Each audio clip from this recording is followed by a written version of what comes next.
All right, you bastards, buckle up because we're going deep into Argentina's fucked up economy. Deep, deep. You might be thinking, Argentina? Who gives a shit? Yeah, exactly. But trust me, this shit's wild. It's like a telenovela on cocaine, and it actually affects your wallet more than you think. Oh, absolutely, 100%. Yeah. So we've got a lot to cover today, so let's just jump right in. Let's do it. Okay, so Argentina was ballin' in the early 1900s, like top 10 GDP per capita globally. They were richer than France and Italy. It's wild, isn't it? How the hell did they fuck it up so badly? It is crazy how they managed to go from, one of the richest countries in the world to A basket case, basically. Yeah. So, what was the sort of the initial problem? What was the first domino to fall, so to speak? Well, think of it like this. They were the world's breadbasket and butcher shop, exporting tons of beef and grain. Yeah. Sounds great, right? Yeah. Except they became totally dependent on these commodities. The problem is commodity prices are volatile as shit. Oh, yeah. When those prices dropped, Argentina's economy took a nosedive. Oh, I see. It's a classic resource curse. So they built their entire economy on essentially agricultural products. Yeah, they were really riding high on cow farts and wheat until the market took a shit, basically. That's a really fragile foundation for an economy. Yeah, it's not the best way to build an economy. Okay, so then what? So they're basically fucked because they're too reliant on these commodities. The prices drop. They start going downhill. Then what happens? Then comes Juan Perón in the 1940s. Oh yeah, Perón. This guy nationalized everything. Banks, railways, you name it. So he was like a socialist? I mean, yeah, you could call him that, I guess. He thought he was doing good. Yeah. But it was like giving a monkey a machine gun. Good intentions, disastrous results. Exactly. I'm sensing a theme here. Oh, yeah. Perón's policies initially boosted the economy, but the long-term consequences were brutal. Government intervention often creates inefficiencies and market distortions. In Argentina's case, it led to decreased productivity, cronyism, and hyperinflation. Right. So like when the government gets too involved, things tend to get fucked up. Yeah, that's a good way to put it. Classic Argentina. All right, so we've got this, this over-reliance on agricultural exports. That we've got Perón coming in, nationalizing everything, fucking things Yeah, up. setting the stage for future problems. Setting the state, right. And then what happens? Well, then things get even darker. Oh, great. In the 70s and 80s, with a brutal dictatorship, Oh, yeah. a mountain of debt piles up. Lovely. And by the late 80s, they were drowning in hyperinflation. Okay, hyperinflation. Which basically means that their currency became worthless. Right, people wiping their asses with pesos. Exactly. Jesus, that's some serious economic carnage. People must have been pissed off. Absolutely, there was massive social unrest. But here's the crazy part. Argentina bounced back. Oh, they did? Yeah, they brought in this economist, Domingo Cavallo, who pegged the peso to the US dollar in the 90s. Okay, wait a minute. So they pegged their currency. Uh-huh. They called it the convertibility plan. So they basically just said, our peso's worth $1. It was like a miracle cure for a while. Well, that sounds a little too good to be true. It was. Right. Yeah. There's got to be some. There's always a catch. Yeah, there's got to be some downside to that. Pegging the peso to the dollar created an artificial stability. Right. That masked some deeper structural problems. So the good times were fake. Pretty much. They were living on borrowed time and the bill came due. So it's like racking up credit card debt and then wondering why you're broke. Exactly. All right, so another classic economic fuck-up. But the story doesn't end there, right? What happens next? Well, after the 2001 crash, Argentina somehow started climbing back up again under the Kirchner presidencies. The Kirchners. Yeah, they expanded social programs, renationalized some companies, and the economy started growing. Hold up. Renationalization. Yep. Weren't they just burned by that with Perón? You'd think they would have learned their lesson, right? It's like they've got amnesia or something. The Kirchners had a more left-leaning approach, Oh, okay. focusing on social welfare and government intervention. So did it work? It's complicated. The economy did grow under the Kirchners, but inflation remained a persistent problem. Oh, of course. That damn inflation. They also implemented currency controls and price freezes. Which usually doesn't end well. It was a mixed bag of short-term gains and long-term risks. Sounds like Argentina can't catch a break. But didn't some other dude come after the Kirchners? You're right. I vaguely remember. Mauricio Macri. Macri, yeah, that guy. What about him? He came in with a more market-friendly approach, Okay. trying to liberalize the economy. Ah, so the opposite of the Kirchners. Pretty much. He lifted currency controls, cut subsidies, and tried to reduce government spending. So was he trying to, like, undo all the Kirchner bullshit? You could say that. Did it work? Not exactly. While Macri's policies initially seemed promising, they also led to a sharp rise in poverty and unemployment. Oh, shit. So, like, austerity measures gone wrong. Kind of. He ended up needing a massive bailout from the IMF in 2018. Oh, for fuck's sake. These guys can't get their shit together, can they? It seems like they're stuck in a cycle of economic fuck-ups. Boom, bust, repeat. Yeah. Is there no escape for these guys? Well, that's what everyone thought until 2023 when shit got really weird. Right, here we go. Enter Javier Milei, Who is this guy? a self-proclaimed anarcho-capitalist who became Argentina's new president. Okay, we got to dive into that next time. This guy is enacting some of the most radical economic policies the world has ever seen. Sounds like we're in for a wild ride. Buckle up, because this is where the roller coaster ride gets really wild. So we left off with Argentina being a total economic shit show, and they elect this dude, Javier Milei. This Milei guy, the anarcho-capitalist, what the fuck does that even mean? Is he like some kind of libertarian on steroids or something? Yeah. It's pretty extreme, yeah. Imagine a world with, like, almost no government. Okay. No taxes, no regulations, just pure, unadulterated capitalism. So anarchy. Well, not exactly anarchy, more like... But that sounds like anarchy to me. Who's going to build the roads, enforce contracts, or stop people from, just robbing each other blind? That's the million-dollar question, right? And even most libertarians don't have a clear answer for that. Right. In reality, Milei recognizes that you need some minimal state functions. Okay. But he's pushing for a government so small it could fit in a thimble. Like a night watchman state, basically. Yeah, just protecting property rights, enforcing contracts, that kind of thing. So libertarianism on a starvation diet. Interesting. So what's this guy actually doing? What's he actually doing to Argentina's economy? Is he just like setting it on fire and watching it burn? He's definitely shaking things up. His policies are basically economic shock therapy, slashing government spending, firing government workers, and devaluing the peso like it's going out of style. Okay, break it down for me. What are the specifics? What's he actually doing? First, he went after government subsidies. He's cutting them left and right. Subsidies, are basically government handouts to keep prices artificially low for things like energy, food, transportation.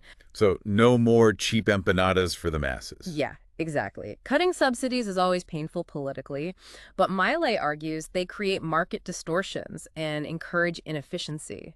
He wants to let the free market determine prices, even if it means people have to pay more. So tough love, huh? What else? What else is he cutting? He's also slashing public works projects, Oh, well. canceled numerous infrastructure projects, arguing that a lot of them were just unnecessary, poorly planned, riddled with corruption. Okay. He wants to reduce government debt, sees these projects as wasteful spending that Argentina simply can't afford. Less spending. But what about people? What about, like, social programs? Is he just throwing the poor under the bus here? Well, he's also made significant cuts to social programs. He argues they create dependency and discourage people from working. This is probably the most controversial aspect of his policies. Yeah, I bet. There's definitely a risk that these cuts could push more people into poverty. Right. But Miley's supporters argue that, these cuts are necessary to create a more sustainable social safety net, one that doesn't trap people in a cycle of dependence. Okay, so less government spending, fewer handouts.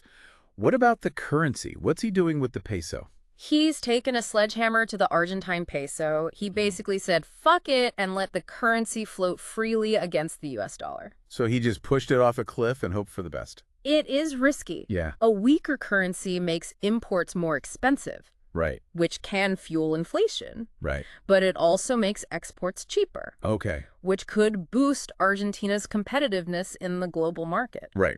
So it's a gamble. Big time. It's a huge gamble. So what are the potential consequences of all this? I mean, best case scenario, worst case scenario, what are we looking at here? Okay, so best case, Argentina emerges from this economic nightmare and becomes a beacon of free market prosperity. Worst case, it's a Mad Max dystopia, Yeah. with riots in the streets and the economy in ruins. Yeah. Yeah. So it could go either way. Okay, but this Milei guy, who is he? Like, what's his background? Is he just some crazy economist, or is there Is there more to him than that? He's definitely a colorful character. He's got this wild, unkempt hair. He's always yelling during his speeches. Okay. And he's not afraid to offend people. He's like a rock star economist. Okay, I kind of like the sound of this guy. Is he popular? Like, are people actually buying into this anarcho-capitalist stuff? It's a mixed bag. He's got a strong following among young people and people who are just fed up with the political establishment. But of course, he's got a lot of critics, too, people who think he's a dangerous radical. Right, right. So a polarizing figure. But at least he's not boring. Right. All right, so we've got these crazy policies and eccentric personality, but what about the results? Is this shit actually working? Or is Argentina, spiraling down the drain as we speak? Well, it's too early to say for sure. The initial results have been mixed. Inflation is still a major problem. Oh, yeah. But the government's budget is in surplus for the first time in over a decade. Oh, wow. That's got to be good, right? Yeah, it's a pretty big deal. And foreign investment is trickling in, Okay. attracted by the prospect of a more liberalized economy. So cautious optimism, but still a lot of uncertainty. Exactly. It's like watching a high wire act. You're not sure if the performer is going to make it to the other side. Yeah. Okay, so what are the things to watch for? What are the key things that will tell us if this whole experiment is actually working or not? There are a few key factors. First, social unrest. Yeah. If Miley's policies lead to widespread poverty and hardship, it could trigger massive protests and instability. And Argentina has a history of that. Yeah, exactly. And then there's capital flight. Okay. If investors lose confidence in Miley's plan, they could pull their money out of Argentina, which would destabilize the economy even further. Right. So he's got to show some results, and he's got to show them quickly. Exactly. And then there's one more challenge that could derail everything. What's that? Corruption. Oh, of course. Argentina has a long and sordid history of shady dealings and cronyism. Right. Even with a smaller government, there's no guarantee that corruption won't find a way to worm its way back in. Yeah, corruption's like a cockroach. Right. You can try to stomp it out, but it always seems to come crawling back. And here's the thing. Even if he manages to tame corruption, there's an even bigger hurdle. Oh, God. What's that? The mindset of the Argentine people. What do you mean? They've got decades of experience with government intervention. People are used to subsidies, price controls, a paternalistic state that takes care of everything. It's going to be tough to change that. So it's not just about changing the rules of the game, it's about changing how people think about the game. Exactly. Miley's success hinges on convincing Argentines to embrace a radically different way of thinking about, the role of government, individual responsibility, all that stuff. So it's not just an economic experiment, it's a social experiment. Absolutely. And the world is watching to see what happens. Okay, so we've covered Miley's crazy-ass policies, the fact he's basically turned Argentina into a real-life economic experiment. But let's get down to brass tacks. What are the potential consequences of all this? Is this going to be a glorious libertarian utopia or a Mad Max-style dystopia? Let's be real. The short-term outlook is pretty fucking grim. Yeah. Inflation's through the roof. Poverty's rising faster than a Kirkhead's heart rate. There's a lot of anger and uncertainty brewing, which could easily spill over into social unrest. Yeah, you can only push people so far before they snap. And let's not forget, Argentina's got a history of, shall we say, passionate protests. Exactly. And then there's the risk of capital flight. Right. If investors get spooked by all this chaos, they could pull their money out of Argentina faster than you can say economic collapse. So basically, Miley's playing a high-stakes game of chicken with the global financial markets. Very much. If he blanks first, Argentina's economy is toast. Yeah, but here's the flip side. If Milei somehow manages to pull this off and actually stabilize the economy, Argentina could become a shining example of free market success. Think lower government debt, a more competitive economy, and less reliance on those IMF bailouts. Okay, I see the potential upside, but it feels like a long shot. Mm-hmm. What are the biggest obstacles standing in Milei's way? Well, besides the social unrest and the risk of capital flight, there's the ever-present problem of corruption. Oh, of course. Argentina's got a long and sordid history of shady deals and backroom shenanigans.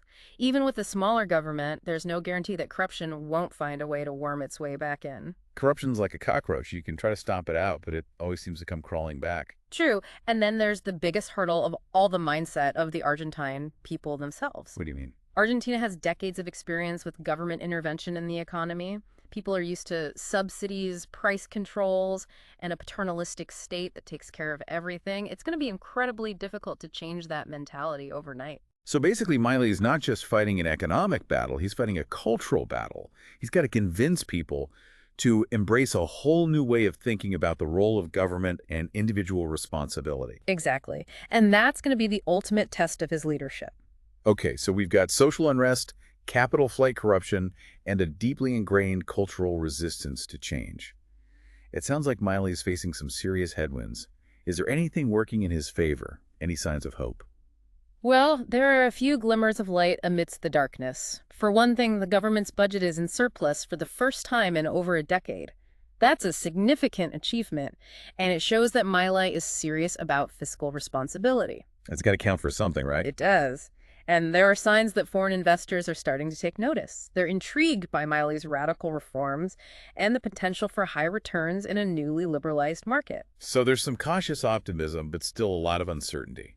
It's like watching a high wire act. You're not sure if the performer's going to make it to the other side or fall flat on their face. That's a great analogy. And here's the thing, regardless of whether Milei succeeds or fails, Argentina's experiment is a fascinating case study in the limits and possibilities of free market economics. It's a reminder that economics is not just about numbers and graphs. It's about people, their choices, and the consequences of those choices. Absolutely. And it's a lesson that's relevant to all of us, whether we live in Argentina or anywhere else in the world. So what's the bottom line for our listeners? What should they take away from this deep dive into the chaotic world of Argentina's economy? I think the key takeaway is this. There are no easy answers when it comes to economics. Every policy has trade-offs, and there's always the risk of unintended consequences. Whether you agree with Miley's approach or not, you have to admire his willingness to challenge the status quo and try something radically different. Yeah, love him or hate him. Miley's a disruptor, and he's forcing us to re-examine our assumptions about how economies work and the role of government in our lives. And ultimately, that's a good thing. It's through these kinds of bold experiments that we learn and evolve. Well, folks, there you have it. A deep dive into the wild and unpredictable world of Argentina's economy. It's a story of boom and bust, of hubris and hope, of radical experiments and uncertain outcomes. And one thing's for sure, it's a story that's far from over. So keep your eyes on Argentina, because whatever happens there could have ripple effects across the globe. Thanks for tuning in to the deep dive, and we'll catch you next time for another deep dive into whatever the fuck piques our curiosity. Stay informed, stay curious, and don't be afraid to question everything. Peace out.